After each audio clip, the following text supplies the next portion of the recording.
2026년 아직 오지도 않은 이 해를 전 세계에서 가장 돈 냄새에 잘 맞는 집단은 이미 계산 끝냈습니다. 골드만삭스. 월가의 예언서라 불리는 곳이죠. 그들이 던진 질문은 단순합니다. 2026년 세상은 어디로 움직일까? 그리고 돈은 어디로 갈까? 이건 주식 이야기 같지만 사실은 우리 삶의 방향 이야기입니다. 먼저 성장 이야기부터 해보죠. 골드만삭스는 말합니다. 2026년 세계 경제는 다시 숨을 고를 거라고. 미국은 2.5%, 유럽은 1.2%, 중국은 4.8%. 숫자만 보면 심심하죠. 하지만 중요한 포인트는 따로 있습니다. 관세 전쟁의 역풍이 약해지고 사람들의 실질 소득이 다시 늘어난다는 겁니다. 월급은 그대로인데 물가만 미친 듯 오르던 시기, 그게 서서히 끝난다는 이야기입니다. 특히 미국은 금융 환경이 느슨해지고 재정 지출이 다시 살아나면서 2026년 상반기에 경기가 더 빨라질 수 있다고 봅니다. 쉽게 말해 돈이 다시 돌아다니기 시작한다는 신호입니다. 그럼 가장 민감한 주제, 물가입니다. 솔직히 말해서 사람들이 경제 뉴스를 싫어하는 이유는 하나죠. 결론이 늘 이거니까요. 물가는 오르고 내 삶은 팍팍해진다. 그런데 골드만삭스는 조심스럽게 다른 얘기를 합니다. 관세 때문에 올랐던 가격들, 이제 그 영향은 점점 약해진다. 2026년 말 미국의 핵심 물가 지표인 근원 개인 소비 지출 물가는 2.3%까지 내려갈 거라고 봅니다. 이 말의 진짜 의미는 금리를 더 이상 높게 유지할 이유가 줄어든다는 겁니다. 하지만 여기서 불안 요소 하나, 노동시장입니다.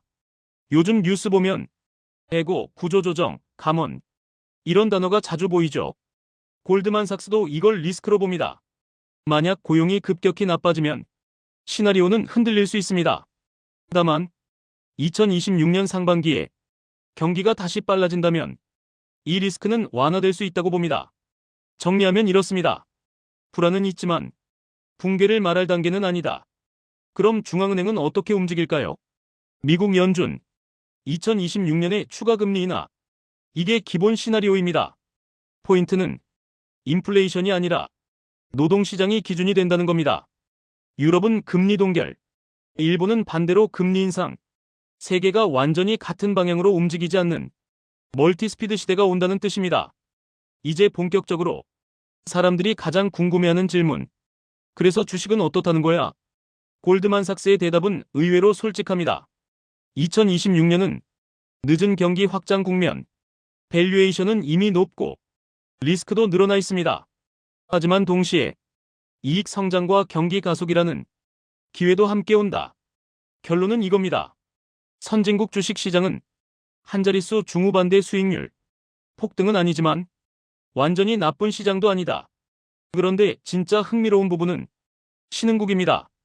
골드만삭스는 신흥국 주식이 계속해서 선진국을 이길 가능성이 높다고 봅니다. 이유는 명확합니다.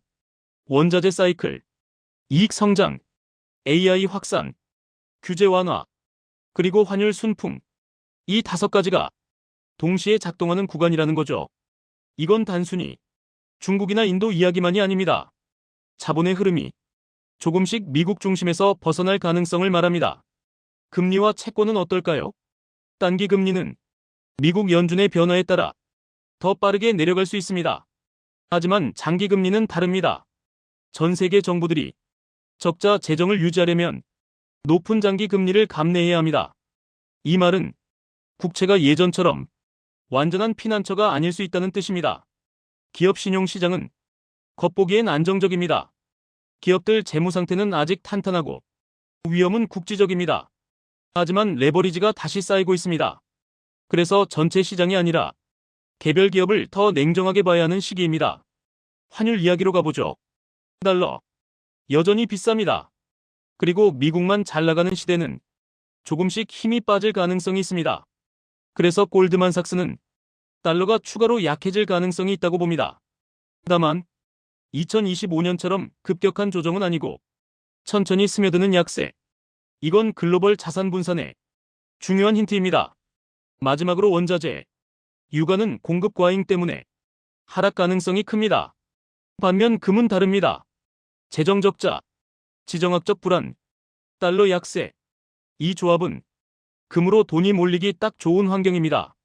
그래서 금은 2026년에도 자금 유입이 계속될 가능성이 높다고 봅니다. 자, 이제 이 모든 걸 한 문장으로 정리해 볼까요? 2026년은 위기가 끝난 천국도 아니고 모든 게 무너지는 지옥도 아니다. 하지만 돈의 방향이 바뀌는 해일 가능성은 높다.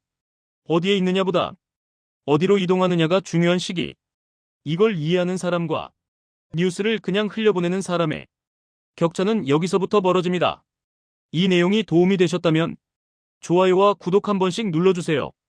다음 영상에서는 이 전망을 기준으로 실제 투자 전략은 어떻게 짜야 할지 더 깊게 이야기해 보겠습니다.